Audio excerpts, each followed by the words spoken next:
I didn't know anything about Build. And this is why I love social media when you use it the right way. That's right. Danny reached out to me, he DM'd me, and I read the message, and I got invited to the Black dinner, or Black table, excuse Black me. table. Sorry, I was invited.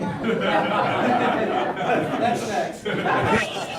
He invited me to the Black Table event, and I was able to meet some youth at my table, and we just rapped about life in general, how I came to be where I am today, and just talked about just life in general. And then they asked me to come, and I was here a week ago, and I talked about Respect Life and what that campaign meant. And a few weeks ago, maybe a month or so ago, I was in Buffalo, New York, coming from a funeral, and I wrote a letter on Twitter, and it was called Dear Chicago. And I went to the funeral of one of my coaches that passed away, and what really resonated with me was the legacy that this man had. You know, he had touched so many lives throughout his life, and it really got me thinking about legacy. What does legacy mean? Now, a lot of people, when they think about legacy, they think about, okay, a legacy is something that happens after you die. But I looked at it more or less about the legacy of Chicago.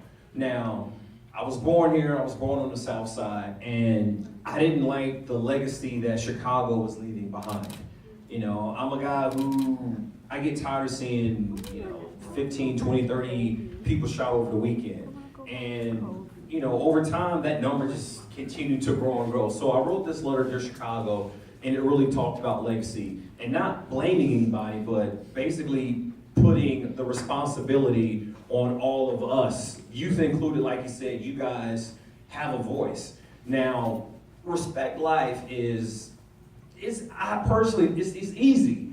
You all have a voice, and Respect Life doesn't necessarily mean I have to agree with what the other person says. It's okay to disagree. You like blue, I like black. You like red, I like purple. But that's okay. Like you said, like Senator, use your words. That's the easiest thing to do. It's so easy to use words than it is a gun. And I'm here to support you guys, and I'm glad that I've partnered with Build so we can get this Respect Life campaign, and not just for the Austin community, but throughout the city of Chicago. That's right.